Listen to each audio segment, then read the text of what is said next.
Wow, ইমান ধুনীয়া এটা জলপ্ৰপাত, সঁচাকৈ মানিব লাগিব। আৰু এনেকুৱা এটা জলপ্ৰপাত দেখাৰ পাছত মই লাহে লাহে যাম, এইটো কেতিয়াও হ'বই নোৱাৰে। হয়, এই পাহাৰৰ একা বেকা ৰাস্তাৰ মাজেৰে আমি দ্ৰুতগতিৰে আগবাঢ়িছোঁ সেই জলপ্ৰপাতটো চাবলৈ, য'ত কেৱল চাৰিওকাষে জংঘল জংঘল জংঘল। তাৰ মাজে মাজে আমি দুটা আগবাঢ়িছোঁ অতি দ্ৰুতগতিৰে এই ধুনীয়া প্ৰকৃতিৰ পৰিৱেশৰ মাজে মাজে। ইমান ধুনীয়া পৰিৱেশ, গাড়ী AC চলাই যোৱাটোতো কোনো যুক্তিয়ে নাহে। গতিকে ময়ো AC বন্ধ কৰি গ্লাছকেইখন খুলি প্ৰকৃতিৰ পৰিৱেশৰ মাজত, এই জলবায়ুৰ মাজত নিজকে বিলীন কৰি দিব বিচাৰিছে মোৰ মানুহজনীয়ে। হয়, আপুনি যদি আহে আপোনাৰো তেনেকৈয়ে মন যাব, বিলীন কৰি দিব মন যাব নিজক এই প্ৰকৃতিৰ এই পৰিৱেশৰ মাজত। সঁচাকেই অসমখন যেন প্ৰকৃতিৰ ৰাণী। ইমান সুন্দৰ সুন্দৰ পৰিৱেশ, যলৈকে যায় ধুনীয়া, কেৱল ধুনীয়া। ইমান পাহাৰ আৰু প্ৰাকৃতিক পৰিৱেশৰ মাজত চাওক, সেই তাত গাঁও এখন দেখা পাইছেনে? এখন গাঁও। গোটেই দিনটো যেন ইয়াতে পাৰ কৰি দিম। সঁচাকৈ বহুত বেছি ধুনীয়া ঠাই, গুৱাহাটীৰ পৰা নিচেই ওচৰত। আৰু আগলৈ গৈ আছোঁ, আৰু আগলৈ দেখাই আছোঁ, চাই থাকক ভিডিঅ'টো। আকৌ আমি আগবাঢ়িছোঁ এই চেগুন গছৰ মাজে মাজে, শাল গছৰ মাজে মাজে। দ্ৰুতগতিৰে নহয়, এইবাৰ একদম ধীৰ গতিৰে আগবাঢ়িছোঁ। কাৰণ প্ৰকৃতিৰ এই পৰিৱেশটো যেন সাঁচি লৈ গৈছোঁ, সাঁচি ৰাখি গৈছোঁ। প্ৰকৃতিৰ প্ৰত্যেকখন ছবি যেন বুকুৰ মাজত ৰাখি গৈছোঁ। সঁচাকৈ এক বুজাব নোৱাৰা পৰিৱেশ, এক বুজাব নোৱাৰা পৰিস্থিতি। মোৰ মুখত শব্দ নাই, আপোনালোকক কেনেকৈ বুজাম। মাত্ৰ এটাই কওঁ, যেতিয়াই যদি সময় পায় গুৱাহাটী নিচেই ওচৰত, আপোনালোকে এবাৰ আহিব। আমাৰ দৰে আপোনালোকেও অনুভৱ কৰিব এই সুন্দৰ প্ৰকৃতিৰ আমেজ, আপোনালোকে এবাৰ ল'ব পাৰিব। সঁচাকৈ অসমখন পৃথিৱীৰ চাগে আটাইতকৈ ধুনীয়া ঠাই। অসমৰ নিচিনা ধুনীয়া ঠাই চাগে আৰু ক'তোৱেই নাই। কি নাই অসমত? পাহাৰ, ভৈয়াম, পথাৰ, নদী, পানী, সকলোবোৰ যেন উভৈ নদী হৈ আছে। আৰু তাৰ মাজে মাজে দেখা পাইছে এয়া এখন গাঁও আছে, যিবোৰ গাঁৱত তামোল গছ, কেৱল তামোল গছ। এয়া সৰু সৰু তামোল পুলিও ৰাখিছে। তামোল গছবোৰ দেখি মোৰ নিজৰ ঘৰখনলৈ মনত পৰি গৈছে, মোৰ নিজৰ গাঁওখনলৈ মনত পৰি গৈছে। আমাৰ গাঁৱতো তেনেকৈ তামোল গছ আছে, কিন্তু এই পাহাৰখন আমাৰ গাঁৱত নাই।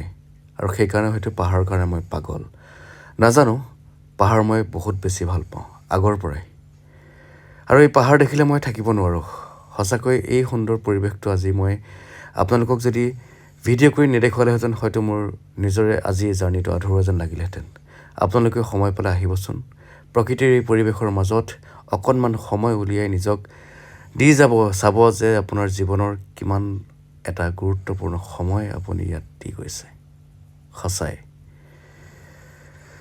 আৰু সেইফালে আহি আমি দেখা পালোঁ এয়া জালুক, গোটেই জালুক গছ, জালুক। প্ৰত্যেকজোপা তামোলতে জালুক আছে। আৰু এইফালে আহি এটা পুখুৰীৰ নিচিনা, এতিয়া চাগে ৰাস্তা বনাই দিয়াৰ কাৰণে এইটো পুখুৰীৰ সদৃশ হৈ গ'ল, কিন্তু আগতে চাগে এইটো এটা জলপ্ৰপাতে আছিলে। ইয়াৰ পৰাই পানী এনেকৈ পাৰ হৈ শিলেৰে চাগে পাৰ হৈ গৈছিল।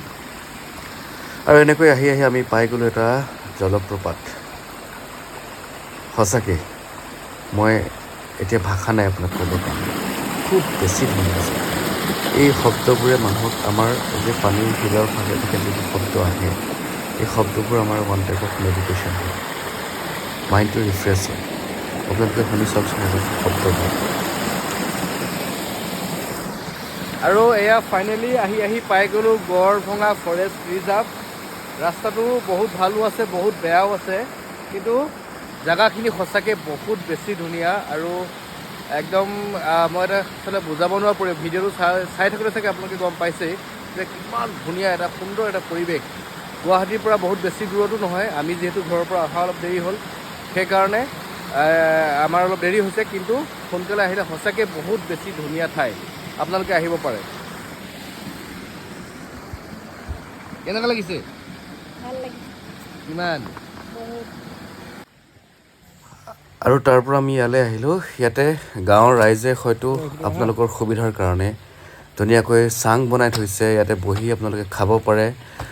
খানা ইয়াত বনায়ো খাব পাৰে। যিসকলে ইয়াত বনাই খাম বুলি আহে, তেওঁলোকে অলপ সোনকালে আহিলে হয়তো বনাই খোৱাৰ সুবিধা হয়।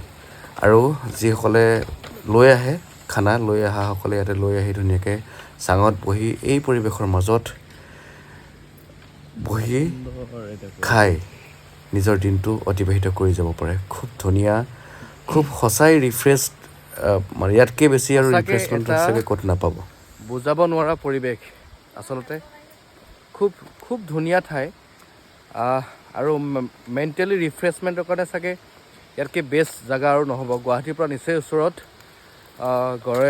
গড়ভঙা ৰিজাৰ্ভ ফৰেষ্ট খুব আপোনালোকে পাৰিলে অলপ সোনকালে আহিব আমাৰ খালি অলপ দেৰি হ'ল সোনকালে আহিব আৰু ফেমিলিৰ লগত আহি ধুনীয়াকৈ বনাই খায়ো যাব পাৰে আৰু লগতে কিবাকিবি লৈ আহি ইয়াত খায়ো ধুনীয়াকৈ টাইম স্পেণ্ড কৰি অলপ ফ্ৰেছ হৈ যাব পাৰে দিনটোৰ ব্যস্ততাৰ পাছত অকণমান মানে আৰামত ইয়াৰ পৰা যাব পাৰে আপোনালোকে এয়া চাওক খালি আপোনালোকক সকলোৰে ওচৰত মই এটাই অনুৰোধ প্ৰকৃতিৰ এই সুন্দৰ পৰিৱেশটো যাতে কেতিয়াও যেন শেষ কৰি নেপেলায় আপোনালোকে লৈ যোৱা পলিথিনৰ টোপোলাটো যেন কেতিয়াও তাত পেলাই থৈ নাহে আপোনালোকে খোৱা পিকনিক খোৱা জেগাটো যেন সদায় চাফা কৰি থৈ আহে প্ৰকৃতিৰ এই সুন্দৰ পৰিৱেশটো যেন সদায় এনেকৈ সুন্দৰেই কৰি ৰাখে এয়ে আপোনালোকৰ ওচৰত মোৰ বিনম্ৰ অনুৰোধ আৰু ভিডিঅ'টো চাই থকাৰ কাৰণে আপোনালোক সকলোকে বহুত বহুত ধন্যবাদ জনাইছোঁ আৰু এতিয়াও যদি আপোনালোকে মোৰ চেনেলটো লাইক আৰু ছাবস্ক্ৰাইব কৰা নাই তেতিয়াহ'লে লাইক আৰু ছাবস্ক্ৰাইব কৰিবলৈ নাপাহৰিব ধন্যবাদ